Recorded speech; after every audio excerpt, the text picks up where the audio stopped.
Risk and bankruptcy is what hell is to Christianity. It permeates all parts of organizational life. It's something you're going to have to have. Companies go bust because they do. And I think risk is a theme that needs to be understood and needs to be practiced perhaps a bit better in organization. And when I say risk permeates across the entire value chain, I mean by that risk of suppliers going bust or not delivering on cue, risk of customers going bust, which means orders can't be taken up and lost orders and lost market share and ultimately lost profitability. But there are also the risks inherent to the business. So it's about looking at the external risks and looking at the internal risks which actually face the business, which are important. We have so many examples of dire calamities. Some of us will recall in 1995, Barings Bank, where one man sunk one of Britain's oldest merchant bank because of a range of reasons. One person. In the news at the time of shooting is Bernard Madoff, alleged fraud in the $50 billion Ponzi scheme. What a great name for a fraudster, Madoff, as in made off with your money. But anyway, and that clearly is highlighting a couple of issues that perhaps on reflection should not have happened. And there are many examples like that. Now, it goes without saying, organizations must have a stringent, robust, and diligent risk assessment process of sorts. That goes without saying. That will not guarantee anything.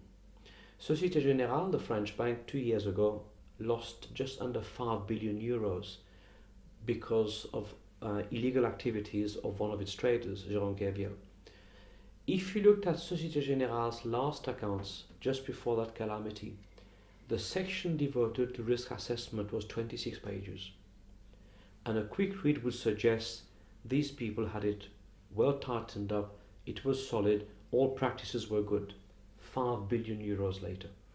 So having a process in itself perhaps isn't sufficient, but it can perhaps make life a bit more comfortable. Couple of things we need to understand as to what I mean by process. There has to be a function dedicated to risk management. That's kind of clear, and there are issues on that. There is guidance in the United Kingdom in the shape of the Turnbull report, which can be accessed on the website of the Financial Reporting Council, which is www.frc.org, which is the governing accounting body in the UK.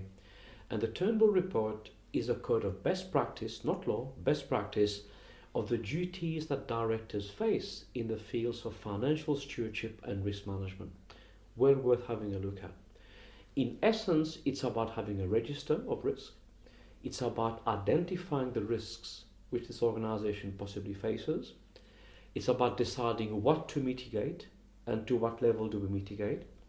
And it's also about understanding the impact of those things happening. It's about monetizing the risk. And by that we mean, what if this were to happen? Impact on profit and loss, cash flow, and balance sheet, not to mention survival. That needs to be understood. It's about going through iterations of probability and impact.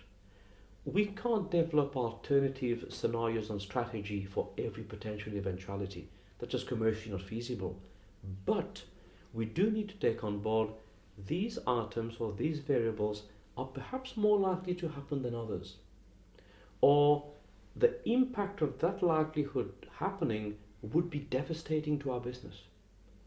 And our strategy would not withstand that, and survival would be at stake. We need to have and understand those discussions, because otherwise, when it does happen, we get caught by surprise, and that's not very, very clever.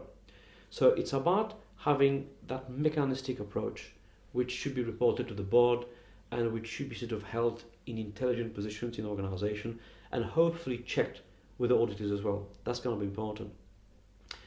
It's also about values and culture. You look at organizations' shared values, and so often the word honesty or integrity appears as a shared value. Now, nobody would disagree that honesty and integrity is an important facet of an organization. I saw research in America that the word honesty and integrity, or the words honesty and integrity, had 85 different interpretations as to what it meant. So we need to decompose that. There are certain standards of behavior and ethics that employees have to subscribe to. And I think that becomes DNA in terms of how we behave and how we don't behave. That's important as well. So to have a risk process and a couple of PowerPoint slides telling people what they should do is insufficient. It's got to be in the fabric of the business. That's absolutely key. We need to distinguish, as a matter of course, between opinion and fact. I work a lot with banks on assessing risk, and we make the point opinion is just that. It's subjective. Your view, my view, somebody else's view, and we can debate that ad infinitum. Fact is fact. It's cold, it's dispassionate, but it speaks for itself. And that I think is important. And some of the old adage simply still carry a weight today. If it's too good to be true, it probably isn't. What we're learning from the Bernard Madoff thing is that the returns he was delivering seemed very good and seemed very consistent. So either the man had the Midas touch or it was something else. And it seems latterly to be something else. And as always, hindsight is a wonderful thing, and we're all very smart and sophisticated in hindsight. But a couple of things perhaps should have alerted investors in the Madoff fund. This is a business with $50 billion of funds under management, and the auditors were literally one man and his dog. And you think for a business of that size, you'd expect a bigger and more credible firm of auditors. That didn't add up. Allegedly, investors and customers were not allowed sight of their online account, which is just preposterous. But, so those things perhaps should have alerted people. Time will tell us to where we are. And as we advise our clients, never forget about the ABC of risk, or investing for that matter. Assume nothing, believe nobody, check everything. You do that, you'll be fine.